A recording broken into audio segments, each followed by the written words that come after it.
창세기 21장 오늘 91번째 강의를 시작하도록 하겠습니다. 제목은 이 말씀으로 시작합니다. 진멸의 경고와 구원의 은혜. 현재 대한민국은 열왕기상 20장과 비슷한 형국이라고 보시면 됩니다. 여기에 누가 나타나는가 하면요, 벤하닷과 아합이 나타납니다. 이 단어가 진멸이라는 단어인데요, 헤렘이라고 있습니다. 헤렘. 진멸. 하나님께서는 악한 자를 반드시 진멸하실 것입니다. 세속적인 탐욕과 불의가 판치는 상황이 열왕기상 20장의 상황입니다. 헤렘. 이런 상황에서 하나님께서 우리에게 무엇을 요구하시는지 열왕기상 20장을 살펴보면서 우리가 한번 성찰해 보시기 바랍니다. 이스라엘은 하나님의 구원 역사에서 기억하는 신앙 고백을 늘 하고 있습니다. 애굽 사람이 우리를 학대하며 우리를 괴롭히며 우리에게 중노동을 시키므로 우리가 우리 조상의 하나님 여호와께 부르짖었더니 여호와께서 우리 영성을 들으시고 우리의 고통과 신고와 압제를 보시고 여호와께서 강한 손과 편팔과 큰 위엄과 이적과 기사로 우리를 애굽에서 인도하여 내시고 이곳으로 인도하사 이 땅 젖과 꿀이 흐르는 땅을 주셨나이다. 여기 신명기 26장 6절에서 9절 말씀입니다. 이런 신앙 고백을 늘 하고 있습니다. 이스라엘은 이 고백을 통해서 억압과 고통 속에서 자신들을 구원하신 하나님을 기억하며 자신들의 나라는 세상의 부정과 불의로부터 자유로운 것이 되기를 소망했습니다. 오늘 말씀이 헤렘, 진멸, 심판 이런 뜻도 있습니다. 저주라는 뜻도 있습니다. 자, 그러나 이스라엘의 역사는 그런 소망과는 거리가 멀었습니다. 실제로 소망한 내용대로 그렇게 되지 않았다는 겁니다. 하나님은 가나안의 최악의 간영할 때, 가나안이 제약이 간영할 때까지 참고 기다리신 후에 그들에게 가나안 땅을 허락해 주셨습니다. 그리고 가나안의 악한 정치 체제와 사회적 불의를 척결하고 하나님 나라를 세우라고 하였습니다마는 그들은 오히려 세상 나라를 지향했습니다. 그리고 실패를 반복하고야 말았습니다. 그럼에도 불구하고 하나님은 때로 이스라엘을 징계하시기도 하셨습니다. 하나님의 징계는 사랑의 징계입니다. 돌아오라고 하는 징계입니다. 때로 그들을 도우시며 하나님의 계획을 이루어 가셨습니다. 우리나라도 지금 그렇습니다. 우리나라도 지금 하나님께서 심판하신다고 보시면 안 됩니다. 심판과 사랑을 같이 겸하시는 겁니다. 구원을 겸하고 계시는 겁니다. 헤렘, 진멸입니다. 심판이기도 하고요. 이스라엘의 이야기는 하나님의 공의와 은혜가 교차하는 이야기입니다. 하나님께서는 심판만 하지 않으십니다. 하나님께서는 공의의 하나님이시기도 하지만 사랑의 하나님이기도 하십니다. 지금 대한민국의 상황 속에서도 이 이야기는 우리에게 참으로 중요한 교훈을 주고 있습니다. 헤렘, 진멸입니다. 악한 자를 진멸하시고 하나님의 자녀를 구원하신다는 겁니다. 자, 벤하닷과 아합, 열왕기상 20장에 나오는 두 인물입니다. 세속적인 탐욕과 하나님의 정의. 여러분, 인간의 정의와 하나님의 정의는 다릅니다. 인간의 정의는 지역에 따라서 다를 수도 있고요, 가치관에 따라서도 다를 수 있습니다. 근데 하나님의 정의는 다르지 않습니다. 하나님의 정의를 뭐라 그러는가 하면 공의라고 합니다. 공의. 헤렘. 자, 열왕기상 20장의 벤하닷과 아합의 이야기는 하나님께서 어떻게 심판과 구원의 메시지를 동시에 전하는지를 잘 보여주고 있습니다. 구원과 심판 동시에 지금 하시고 계시는 거죠. 아람의 왕 벤하닷은 부족장 32명과 연합하여서 이스라엘을 공격해 왔습니다. 파죽지세로 공격하는 아람의 위세 앞에서 이스라엘은 속수무책으로 뚫리고 말았습니다. 몇 번의 전투가 있었지만 번번이 이스라엘은 패했습니다. 적들은 마침내 이스라엘, 북이스라엘 수도 사마리아 성까지 접근했습니다. 아람의 왕 베나닷은 아합에게 항복 문서를 보냈습니다. 열왕기상 20장의 말씀입니다. 내 은금은 내 것이요 내 아내들과 내 자녀들의 아름다운 자도 내 것이니라. 열왕기상 20장 3절 말씀입니다. 심약한 아합은 베나닷에게 비굴한 모습으로 머리를 숙였습니다. 우리가 잘 아는 아합왕 이야기하는 겁니다. 내 주 왕이여, 왕의 말씀같이 나와 내 것은 다 왕의 것이니이다. 그러자 한껏 우쭐해진 베나닷은 더 심한 요구를 하였습니다. 어떻게 해요? 이렇게 했습니다. 내 집과 내 신하들의 집을 수색하여서 내 눈에 기뻐하는 것을 그들의 손으로 잡아 가져가리라고 기록하고 있습니다. 아합뿐만 아니라 이스라엘 모든 것을 다 자기 것이라고 자기가 가져가겠다는 겁니다. 비굴하죠. 이거는 말도 안 되는 거죠. 아합은 백성의 장로들을 모아서 그제서야 의논하였습니다. 일부 말로는 항복했습니다. 벌써. 이스라엘은 결사항전을 그때서야 가고 있습니다. 그때 하나님의 선지자가 아합을 찾아와서 이렇게 말했습니다. 내가 이 큰 무리를 보느냐?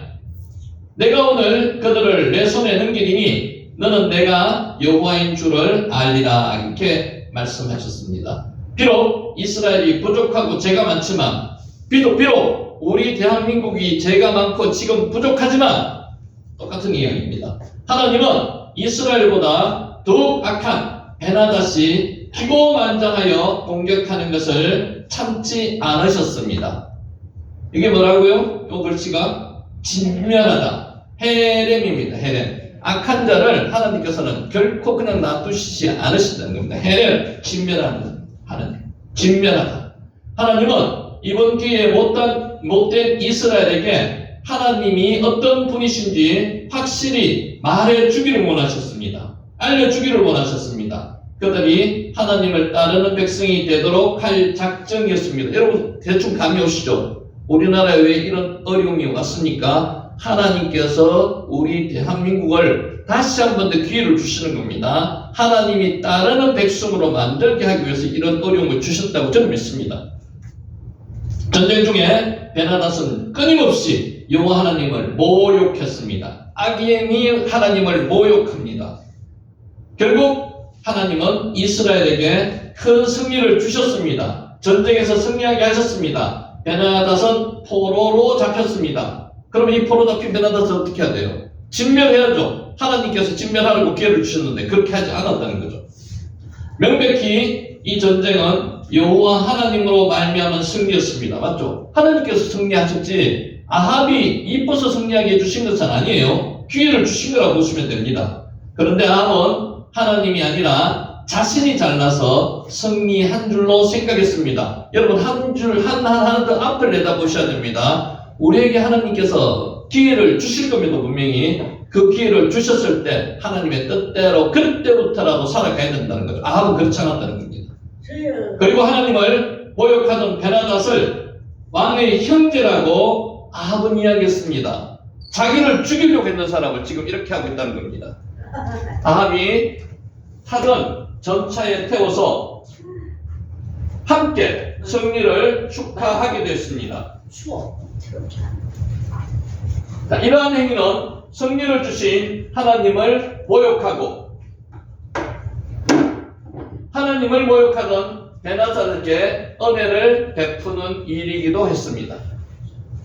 하나님께서는 아합에게 선지자를 보내어 심판을 선언했습니다. 이런 아합을 그냥 두시지 않았습니다. 내가 멸하기로, 이게 멸하다는 게 뭔가 하면 헤렘입니다. 헤렘. 멸하다, 진멸하다. 헤렘. 작정한 사람을 내 손으로 놓았은즉 내 목숨은 저의 목숨을 대신하고 내 백성은 저희 백성을 대신하리라고 하나님께서 말씀하셨습니다. 분명히 베나다선 하나님의 심판을 받아야 할 자였습니다. 진멸될 자였습니다. 근데 진멸하지 않았다는 거죠. 누가요? 아합이. 기회를 주셨는데 진멸하지 않았습니다. 그런데 아무런 권한이 없는 아합이 그를 살려주었습니다. 이때 하나님은 심판받아야 할 베나닥과 함께 아합도 심판받아야 함을 선언하셨습니다. 우리도 심판해야 될 대상이 있으면 심판을 해야 됩니다. 그렇지 않으면 하나님께서 우리도 심판하신다는 거예요. 자, 헤렘이 뭐라 그랬죠? 진멸이라 그랬습니다. 헤렘과 구원, 이걸 동시에 이루어주시는 겁니다. 심판 속에서 숨겨진 하나님의 은혜라고 보시면 됩니다. 우리를 어렵게 하시는 것은 하나님께서 우리를 구원하셔서 우리가 하나님의 자녀다운 삶을 살아라고 하시는 겁니다. 헤렘은 단순히 파괴와 심판의 개념이 아닙니다. 심판만 있는 게 아니라는 거죠.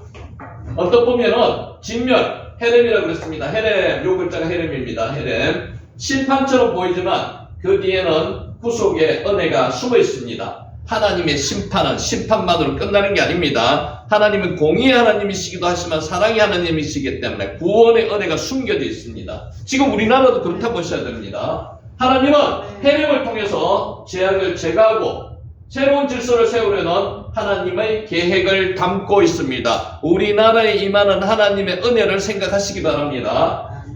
하나님은 소돔과 고모라를 진멸하시면서도 롯의 가족을 구원하셨습니다. 구원의 역사가 분명히 따라옵니다. 여리고를 멸망시키면서도 라합의 가족을 구원하셨습니다. 살리셨습니다. 우리나라를 지금 이런 어려움에 있게 하시면서 심판하시면서도 하나님은 구원의 계획을 갖고 계신다는 겁니다. 니느웨를 심판하셨지만 그들의 해결을 통해서 구원의 역사를 이루셨습니다.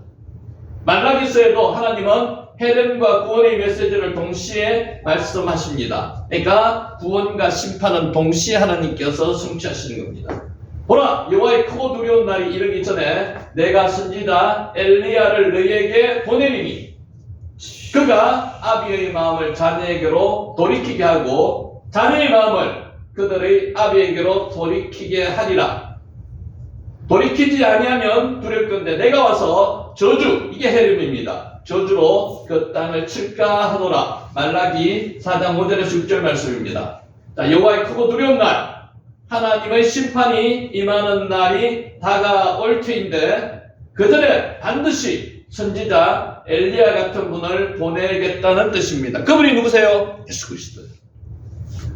그는 곧 우리를 구원할 구원자 예수 그리스도이십니다. 헤렘, 그는 아비의 마음을 자녀에게로 돌이키고 자녀의 마음을 아비에게로 돌이키게 하실 분입니다. 곧 모든 사람이 서로의 손을 잡고 회개하고 돌아서게 만들 것이라는 뜻입니다. 이게 예수님이 오셔서 하실 일이라는 겁니다. 그 당시에. 그렇게 하나님 앞에 돌아서면 구원이 있습니다. 우리에게 힘듦이 있지만 이 고통에서 하나님을 찾으면 구원이 있다는 겁니다. 그들은 하나님의 자녀가 될 것입니다. 그러나 그 최후의 날에도 하나님이 주신 그 기회에도 놓치면 안 된다는 겁니다. 하나님 앞에 돌아서지 않는 자에게는 뭐가 있다고요? 헤렘, 심판이 있다는 겁니다. 진멸당한다는 겁니다. 즉 하나님의 심판이 있을 것이라는 거죠. 그게 뭐예요? 헤렘입니다. 헤렘. 하나님께서 이스라엘을 심판하기 전에 선지자 엘리야를 보내서 회개를 촉구하였습니다. 불행하게도 아합의 반응은 실망스러웠습니다. 개역성경은 아합이 자신의 잘못을 심히 안타까워하면서 하는 듯한 번역을 했습니다. 실제는 그렇게 원문에는 안 되어 있다는 거예요. 원문에는 어떻게 되어 있는가 하면 이렇게 이스라엘 왕이 근심하고 답답하여 궁으로 돌아갔다고 열왕기 상 20장에 나오는 43절을 한글 성경에는 그렇게 번역해놨는데 실제로는 원문에는 어떻게 되어 있는가 하면 이렇게 되어 있습니다. 그러나 히브리 원문의 뉘앙스는 어떻게 되어 있는가 하면 그는 오히려 화를 내고 돌아갔습니다. 이게 무슨 뜻입니까? 잘못한 자가 하나님께 화를 내고 돌아갔다는 겁니다. 악인이라는 겁니다. 그럼 악인은 어떻게 된다고요? 진멸당해야 된다고요. 대한민국을 하나님께서는 사랑하십니다. 그 사랑하시기 때문에 지금 고난을 주셔서 그 사랑을 하나님께서 확인하시려고 하는 겁니다. 그때 악인과 구원받을 자가 판별이 된다는 거죠. 표준세 번역은 마음이 상하여 화를 내면서라고 번역했습니다. 근심하여 돌아간 게 아니고요. 화를 내면서 돌아갔다고요. 누구한테 화를 냈는 겁니까? 하나님께 화를 냈는 겁니다. 아합은 아람 왕 베나닷이 사마리아를 진멸한다고 할 때는 백성의 장로들을 불러서 상의했습니다. 진중하게 반응했습니다. 여호와 하나님이 진멸을 선포하였을 때는 화를 내고 돌아갔습니다. 차이가 엄청납니다. 만일 그가 하나님 앞에서 진실한 반응을 보였더라면 진멸의 수분 은혜를 맛볼 수가 있었을 것입니다만 그렇지 않았다는 거죠. 그러니까 이게 우리 지금 우리에게 하시는 말씀입니다. 하나님께서 진멸의 대상으로만 대한민국을 보지 않으시는 거예요. 은혜의 대상으로 지금 보고 있는 거예요. 하나님의 백성이 되면은 구원해 주신다는 말씀입니다. 자, 대한민국 우리나라 한번 살펴보겠습니다. 심판의 경고, 회개의 기회. 이게 어느 기회라고 지금 우리가 회개할 기회, 회개할 기회. 하나님께서는 지금 어려움을 주시면서 회개가 뭐라 그랬죠? 우리가 계속 했던 단어 중에 하나가 슈버입니다. 슈버. 돌아오라는 겁니다. 돌아오라. 현재 대한민국은 정치적인 혼란과 사회적인 불의가 만연한 위기 상황에 처해 있습니다. 제일 지금 정의가 있어야 될 곳이 어디입니까? 사법부의 정의가 사라지면요, 그 나라는 망합니다. 여태까지 망했는 나라의 대부분이 사법부의 정의가 없어졌는 겁니다. 정치와 권력을 같이 나눠 먹고 같이 짬짬이 하고 이러면은 사법부가 없어지는 게 사법부만 없어집니까? 그 나라가 없어지는 거예요. 사법 정의가 통째로 흔들리고 있습니다. 법대로 하면 됩니다. 법대로. 근데 법대로 안 해요. 문제는 거기서부터 일어나는 겁니다. 권력과 탐욕이 정의를 압도하는 모습은 마치 하나님의 선지자 앞에 서 있는 아합이나 베나닷과 같은 모습입니다. 자기 입맛대로 재판을 하면 어떻겠습니까? 그 나라가 망합니다. 입맛대로 재판해서는 안 돼요. 법대로 해야 됩니다. 법대로. 하나님의 심판, 심판의 칼날이 대한민국을 향해 오는 듯 보입니다. 여러분 그렇지 않습니까? 근데 이 심판이 거기서 심판으로 끝나는 게 아니죠. 구원의 하나님, 사랑의 하나님이 구원을 하시기 위한 방편이라는 겁니다. 아멘. 그러나 하나님께서 심판을 말할 때는 반드시 그 뒤에 뭐가 있다고요? 구원의 은혜가 있음을 기억해야 합니다. 우리한테 주어진 기회입니다. 우리는 심판당할 대상이 아니고요, 구원받을 대상이잖아요. 그러면 뭘 해야 된다고요? 회개해야 돼요. 만일 우리가 하나님의 경고를 귀담아 듣고 회개하고 돌아간다면 1907년과 같은 평양 대부흥운동의 회개의 기회가 우리한테 왔는데 놓쳐버리면 안 된다는 거죠. 회개해야 돼요. 심판이 아니라 구원의 은혜가 임할 것입니다. 회개하면은 심판이 아니고 구원이 임할 거라는 거죠. 지금 대한민국은 구원과 심판이라는 칼날 위에 있습니다. 그런데 누가 선택해야 돼요? 우리가 선택해야 돼요. 구원을 받을 것인지 심판을 받을 것인지 우리가 선택해요. 어떤 결정을 내리느냐에 따라서 대한민국의 앞날은 크게 달라집니다. 지금 우리가 이 시기가 제일 중요한 시기예요. 이 시기가 헤렘 현대 그리스도인들에게 준 교훈을 한번 살펴보겠습니다. 하나님의 정의를 세우는 소금과 빛의 역할을 누가 담당해야 돼요? 우리가 담당해야 돼요. 교회가 담당해야 돼요. 교회가 죽으면 안 돼요. 교회는 정의를 위해서, 하나님의 공의를 위해서 바른 말을 할 때는 해야 됩니다. 지금 대한민국은 정의와 공의가 무너지고 있습니다. 사람들은 전부 다 자기가 정의라고 이야기해요. 근데 안 그렇습니다. 근데 인간을 위한 정의는 다릅니다. 이데올로기에 따라서 달라지고요. 지역에 따라서도 달라지고요. 당에 따라서도 달라지고 상황에 따라서 달라집니다. 근데 하나님의 정의는 다르지 않습니다. 하나님의 정의가 뭐라고요? 공의입니다. 공의. 미시파트. 공의. 탐욕과 불의가 판치는 위기상황에 우리가 지금 처해 있습니다. 근데 어느 눈으로 보느냐에 따라서 이게 우리가 위기라고 이야기하는 사람도 있고요. 기회라고 이야기하는 사람도 있습니다. 절대로 위기가 아니고 기회입니다. 기회. 아멘. 해나락과 같은 세속적인 탐욕에 무릎 꿇어서는 안 됩니다. 정치 권력에 무릎 꿇어서도 안 되고요. 하나님의 말씀대로 살아야 됩니다. 아합처럼 하나님의 뜻을 외면하지 말아야 합니다. 하나님께서 진멸하라 하면 진멸해야 되는 거예요. 그리스도인은 세상의 부정과 불의에 맞서서 정의를 외쳐야 됩니다. 이 정의가 뭐라고요? 하나님의 정의, 공의를 외쳐야 되는 거예요. 일방에 치우친 정의는 정의가 아닙니다. 여기는 정의인데 저기 가면 정의가 아닌 정의는 인간의 정의예요. 그거는 아니라는 거죠. 하나님의 정의는 공의입니다. 어디 가나 정의입니다. 그게 정의, 하나님의 정의, 공의라는 거죠. 하나님의 통치를 드러내는 빛과 소금의 역할을 하나님의 자녀들인 저와 여러분들이 하셔야 됩니다. 우리의 삶 속에서 정의로운 행동과 공의를 실천하며 교회는 공정한 사회를 위해서 목소리를 내야 합니다. 목소리를 낼 때는 내야 합니다. 우리가 일제치하에서 독립운동을 누가 주도했습니까? 교회에서 주도했습니다. 교인들이 주도했습니다. 목소리를 내야 합니다. 하나님의 경고에 귀를 기울이며 회개의 본을 보여야 합니다. 이때가 어느 때라고요? 회개할 때입니다. 네 잘못이 아니고요. 남 잘못이 아니고 내 잘못이에요. 내 잘못. 내가 회개해야 돼요. 슈봇. 하나님은 심판을 말씀하시기 전에 반드시 회개의 기회를 주십니다. 니느웨 심판하기 전에 요나를 보내셔서 회개의 기회를 주셨죠. 똑같습니다. 아무리 악한 사람이라도 회개의 기회는 반드시 주십니다. 지금 우리나라에 그 회개의 기회가 지금 왔어요. 이 어려운 시대 우리는 어렵다고 이야기합니다. 어려운 게 아니고 하나님이 우리를 사랑하시면서 이 기회를 주셨는 거예요.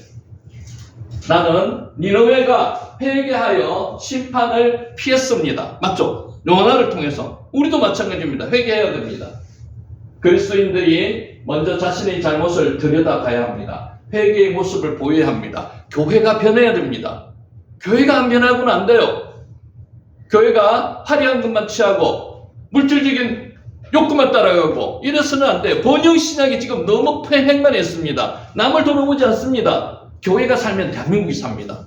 그래야지 하나님께서 그 하나님의 자녀가 되는 거죠. 교회가 살아야 됩니다.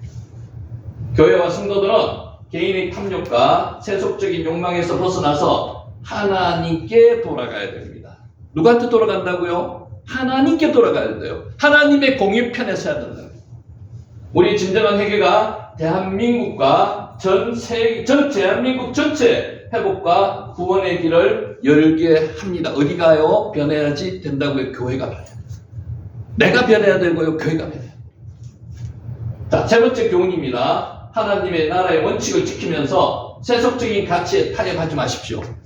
자, 우리가 왜 창세기가 중요하다고 제가 자꾸 말씀드리는 줄 아십니까? 그 창조 때처럼 돌아가야 된다는 거죠. 번영시나 퀴엇이나 막 짬뽕이 돼가지고 유사창조는 이래서는 안 된다는 거예요. 말씀대로 돌아가요. 말씀대로.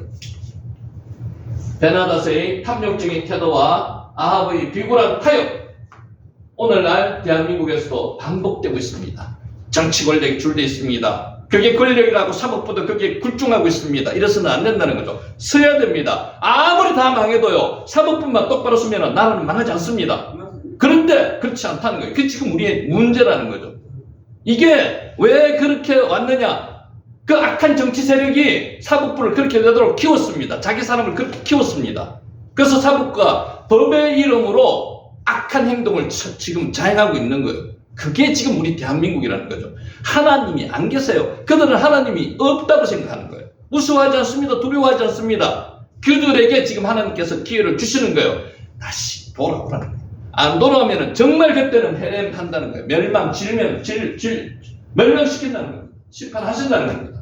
그리스도인은 하나님의 나라의 원칙, 사랑과 정의와 공의의 삶의 중심에 두고 살아가야 합니다. 여러분, 오늘 이거를 하나님께서 말씀하시기 위해서 이런 상황을 우리에게 지금 제시해 주는 겁니다. 나 하나만 빠지면 되겠지? 아닙니다. 내가 그 역할을 해야 된다. 내가. 세속적인 욕망에 물들지 말고 하나님의 뜻에 따라야 합니다. 말씀에 순종해야 합니다. 교회와 사회 속에서 하나님 나라의 가치를 드러내야만 합니다. 이게 우리가 해야 될 일이라는 거죠.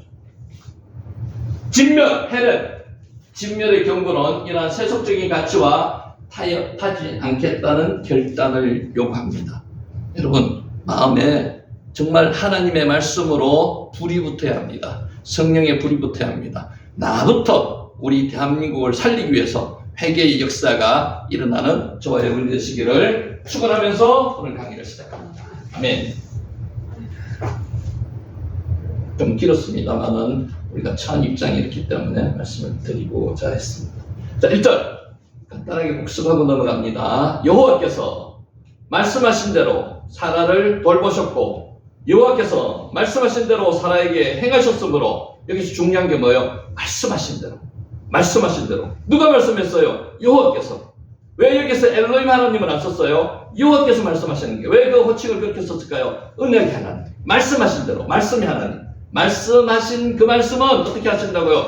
반드시 이루어진다고요. 그게 때문에 여호와 하나님, 여호와라는 호칭을 썼습니다. 말씀하신 대로, 약속하신 대로 이루어진다는 겁니다. 말씀하신 대로. 여기서 말씀이 아마르라는 말씀이라고 기록되어 있고요. 다바르, 띠베르라는 말씀이라고도 기록했습니다. 두 가지 의미가 비슷합니다. 히브리어 용법 중에서 동일한 의미를 두 번 반복할 때는 무슨 의미라고 그랬습니까? 강조하는 거예요. 사라에게 말씀을 한 번 했는 게 아니에요. 한 번만 해도 되는데 분명히 하나님 지키세요. 인간을 위해서 두 번, 세 번 계속 반복하시는 거예요. 우리를 위해서 계속 반복하시는 거예요. 왜? 우리는 잘 잊어버리는 연약한 사람들이기 때문에. 말씀하신 대로. 돌보셨습니다. 여기까지 하고 지난번 마쳤습니다. 지난번 혹시 단어 아세요? 이 단어가 정말 저는 은혜 많이 받았습니다. 파카드. 우리를 돌보신다는 거죠. 하나님께서는 우리를 돌보세요. 한 사람 한 사람을 그냥 내버려 두시지 않습니다. 돌본다는 뜻이 방문하다는 뜻도 있습니다. 파카드가. 방문해서 돌보세요. 요새 우리나라가 아주 복지가 잘 돼 있습니다. 연세가 높으신 분은 방문 요양을 합니다. 돌아다니면서 이렇게 계신지 잘 계신지 보고 거기서 또 도와드릴 건 도와드려요. 그게 방문하는 겁니다. 방문해서 보살피는 겁니다. 사람의 방문과 보살핌은요, 한계가 있습니다. 하나님은 방문하셔서 보살피는 게 한계가 없어집니다. 항상 늘 나를 보살피기 위해서 방문하시는 거예요. 오늘 이 자리에 하나님께서 우리를 보살피기 위해서 방문하셔가지고 우리를 지금 보고 계시는 거예요. 그게 영어가 뭐라고요? 요 영어입니다. 파카드. 요거 한번 보세요. 글씨. 세 자로 이쁘게 생겼죠. 파카드. 우리를 어떻게 하신다고요? 방문하셔서 보살피시는 파카드. 파카드 하나. 파카드. 여러분 절대 문제 아니에요. 외롭다고 생각하지 마세요. 사람은 옆에 있으라도 옆에 있으면서 외로운 사람이 많습니다. 부부관계가 다 좋은 것 같습니까? 옆에 있더라도 외롭습니다. 남보다 못한 경우도 있습니다. 그런데 하나님은요, 파카드. 방문하셨어요. 보살피시는 분이에요. 늘 나와 함께 있습니다. 사람은 옆에 없을 수도 있습니다. 근데 하나님은 늘 나와 함께 있습니다. 이게 마음에 정말 심어 놓으시면, 마음에 들으면 하나님께서 이 주시는 은혜입니다. 파카드.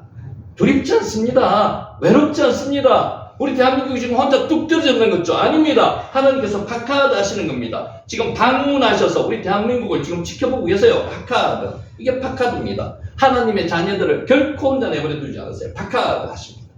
자, 여기까지 있습니다. 오늘 남은 것부터 시작합니다. 자, 여호와께서 말씀하신 대로 사라를 돌보셨고, 이 돌보시다가 파카드잖아요. 여호와께서 말씀하신 대로 사라에게 행하셨습니다. 여러분, 돌보시고, 물론 돌보시면은 눈으로 지켜보시고 관심 가지는 거예요. 근데 하나님께서는 거기서 끝나지 않습니다. 행하십니다. 행하십니다. 일하십니다. 돌보시고 끝나는 것이 아니고 거기서 행하십니다. 이게 행하심으로 아싸가 만들다는 뜻인데요. 만들다는 뜻만 아니로 뭔가 일을 하시는 겁니다. 에덴 동산을 만드셨어요. 그게 아싸입니다. 누구를 위해서? 아담과 하와를 위해서. 인간을 위해서 만드셨습니다. 인간이 거기서 살으라고.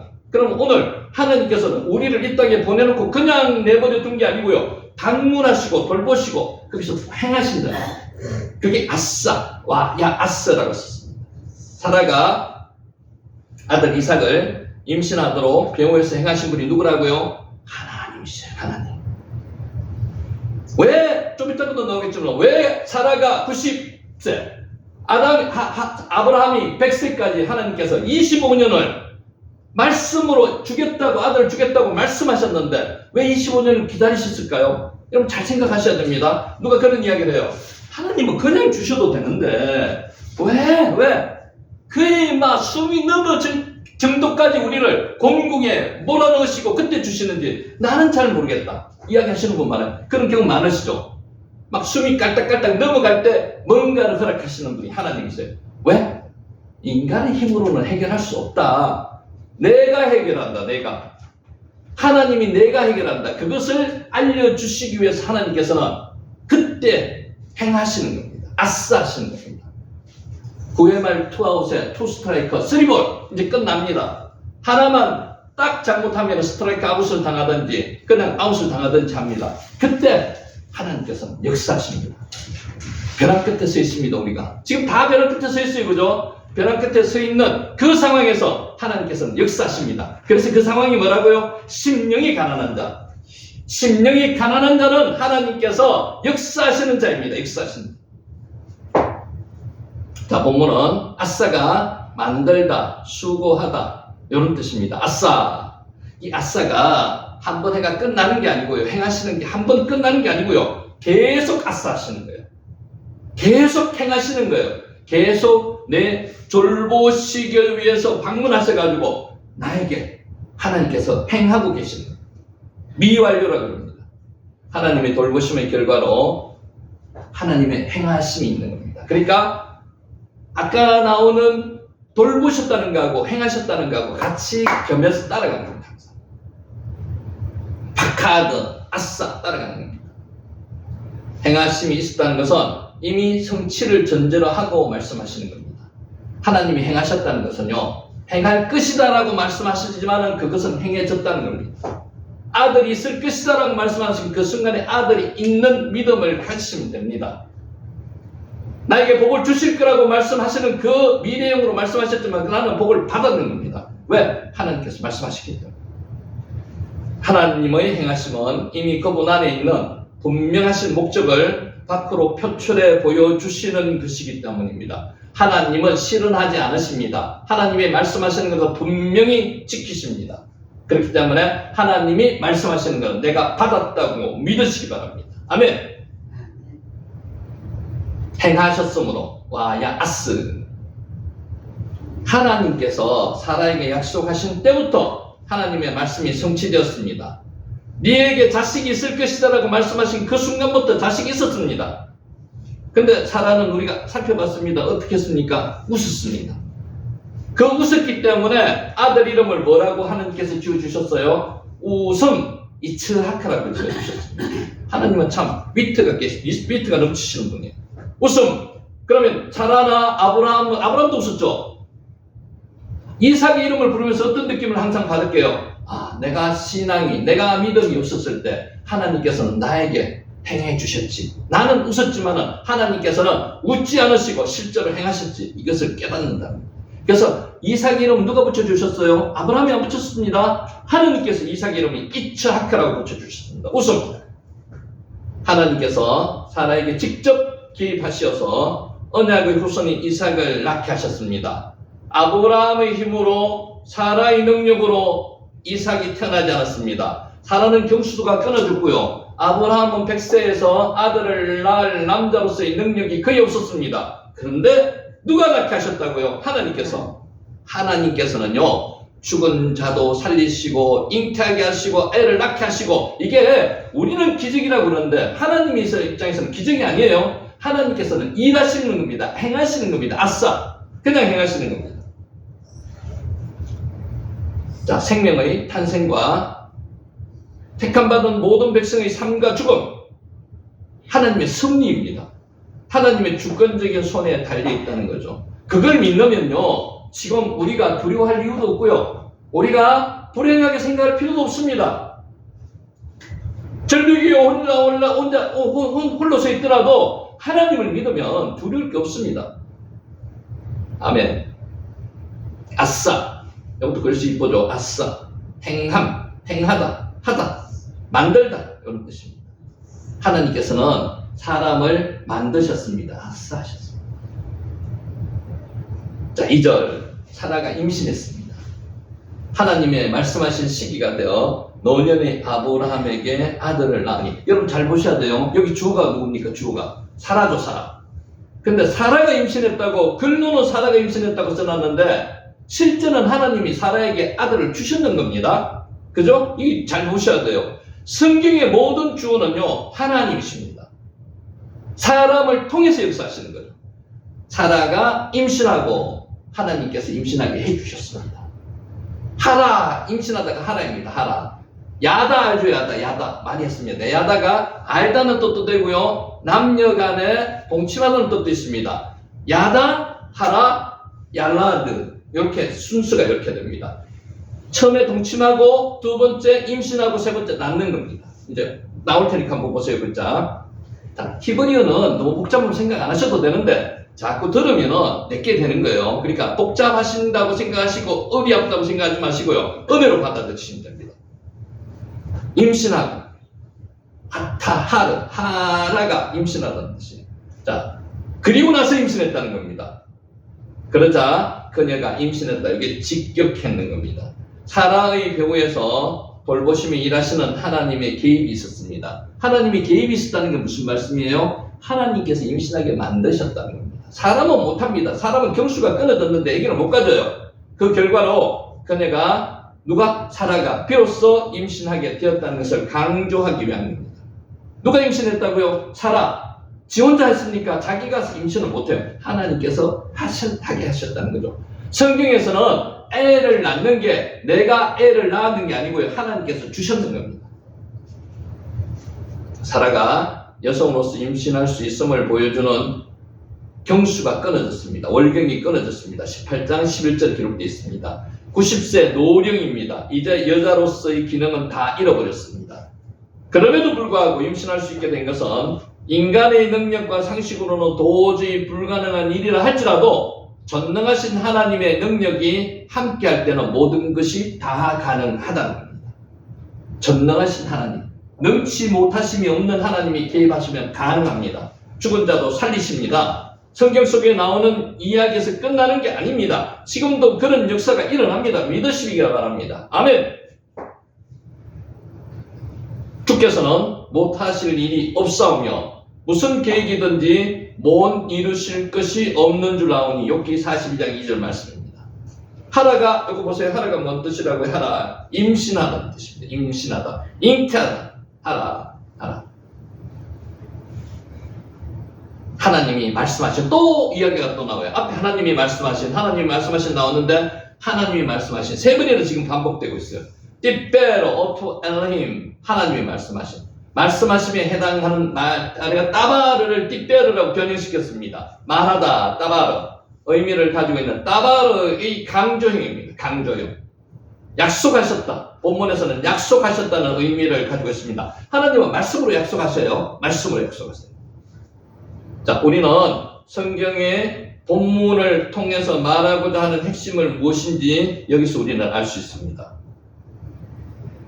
늙은 노인이 아들을 낳았다고 하는 평범하지 않은 사건 자체에 주목하는 것이 아닙니다. 기적에 우리가 사람에 주목하지 마세요. 하나님에 주목하셔야 돼요. 성경은 모든 주인공이 주가 하나님이라 그랬잖아요. 그죠? 그 배후에 역사하시는 하나님을 보셔야지 성경을 바로 보는 겁니다. 이런 기적과 같은 일이 하나님이 약속하신 바로 그때 일어났다는 겁니다. 약속하신 그때. 하나님은 약속이 앞으로 장래에 일어날 일이라고 말씀하신 그 약속이 언제 성취되는 겁니까? 그때 성취되는 겁니다. at, 여기에 뭐뭐와 함께라는 뜻입니다. 자, 하나님이 말씀하신, 사람들은 단지 외부로 나타난 현상만을 바라봅니다. 그런데 우리는 눈에 나타난 결과만을 바라보는데 그것만이 다가 아니라는 거죠. 성경은 현상 배후에 역사하시는 하나님, 약속의 하나님이 누구예요? 여호와 하나님, 전지전능한 하나님 엘로힘 하나님, 여호와 엘로힘 하나님, 하나님의 거룩한 손에 주목해야 되는 거예요. 하나님에 주목하셔야 됩니다. 하나님. 오늘 우리가 나타나는 현상을 보면 대한민국이 참 암담합니다. 하나님을 바라보면요, 하나님께서 주시는 아까 위기가 아니고 뭐라고요? 기회라고 믿을 수 있습니다. 아멘. 아멘. 자, 본문은 하나님의 말씀의 신실함을 강조함으로써 낙심될 일이 많이 있는 사람에게 새로운 소망을 줍니다. 여러분, 낙심될 일 많죠?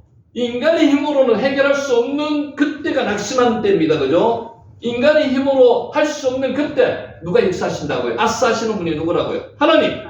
그럼 우리는 소망을 가질 수 있는 거예요. 희망을 가질 수 있는 거예요. 그죠? 그러니까 누구를 쳐다봐야 돼요? 홍해 바다 앞에서 뒤에는 애국 군대가 막 쳐들어오고 있습니다. 앞은 홍해 바다입니다. 양쪽으로 다 진퇴양난입니다. 어디를 바라봐야 돼요? 하늘 바라봐야죠. 우리는 알고 있습니다. 근데 만약에 내가 그 상황에 처하면은 우리는 뭘 합니까? 울고 불고 난리 내는 거죠. 그래서는 안 된다는 건 뭘 쳐다봐야? 하늘 쳐다봐야 돼요. 그것을 한 성경이 뭡니까? 그것을 미리 우리한테 연습하라고 보여주신 책이 성경입니다. 마지막 날 주님께서 다시 강림하신다는 약속을 소망하는 모든 자에게 위로와 하나님께서 확신을 주신다는 거죠. 네.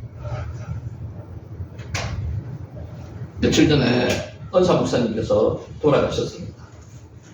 많이 아프셨어요. 80인데 돌아가셨어요. 4일장을 치렀습니다. 많은 사람들이 오셨어요.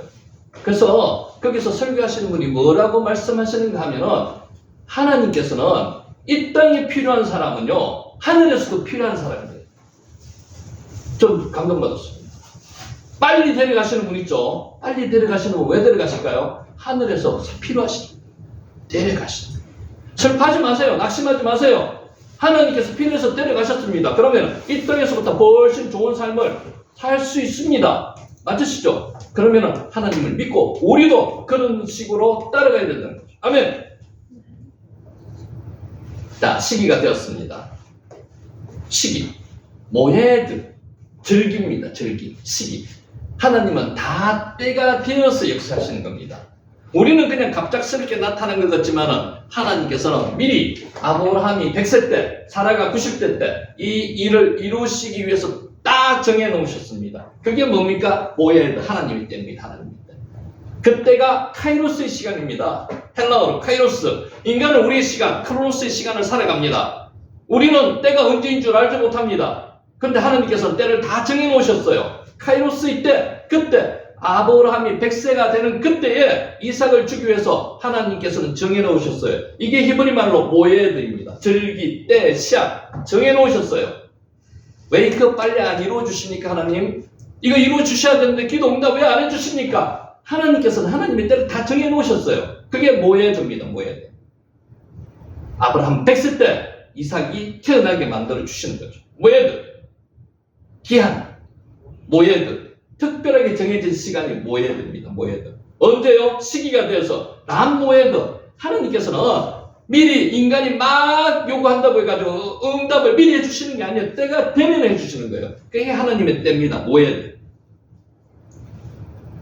하나님께서 아브라함에게 여러 번에 걸쳐서 우산을 주시겠다고 말씀하셨습니다. 그렇지 않습니까? 약속한 언약의 성취의 때가 인간은 잊어버릴 수가 있습니다. 인간은 기도하고 잊어버릴 수가 있습니다. 내가 뭘 기도했는지도 모르고 지나갑니다. 하나님은 다 기억하세요. 그리고 하나님은 하나님의 때, 카이로스의 시간, 히브리어로 모헤드. 그때에 하나님께서는 응답하시고 성취시켜 주시는 겁니다. 하나님은 때가 있습니다. 인간은 너무 조급하게 생각할 수 있습니다만 응답이 없다고 하나님은 기다리고 계십니다. 그때까지. 그때가 언제요? 우리로 말하면은 왜 하나님 내가 정말 죽기 직전에 이렇게 응답하십니까? 이럴 때 그때가 하나님의 때라는 거예요. 그게 모헤드입니다. 모헤드. 이처럼 하나님께서는 아브라함에게 첫 약속을 한 후에 장구한 세월이 흐른 뒤에 그 기한의 때가 이뤘을 때 그게 뭔데요? 약속을 언제 하셨습니까? 75세 이전 할 때 하란에서 가나안으로 가라고 이야기할 때 창세기 12장 그 약속이 언제 이루어졌다고요? 21장에 이루어지는 거예요. 21장에. 그게 몇 년이에요? 25년. 하나님은 그냥 이루어주시는 분이 거의 없습니다. 다 나름대로 하나님의 때를 맞춰서 그때가 뭐라고요? 훈련할 때입니다. 그때가 뭐라고요? 하나님과 친숙할 때입니다. 모세가 미디안 광야에서 몇 년 동안 양치겠습니까? 40년. 그게 하나님의 때예요. 40년이 지나서 그때야 모헤드가 됐는 거예요. 내 병이 금방 안 났습니다. 하나님 왜 이러십니까? 왜 이러십니까? 막 하죠. 하나님의 때가 있다는 거예요. 때가. 그게 하나님의 때가 내가 훈련받을 때예요. 내가 하나님의 말씀으로 출석할 때입니다. 하나님의 자녀가 되는 때고요. 그때까지 내가 회개의 때입니다. 그게 모헤드. 자, 여기까지 하고 10분간 쉬었다가 하도록 하겠습니다. 10분간 쉬겠습니다.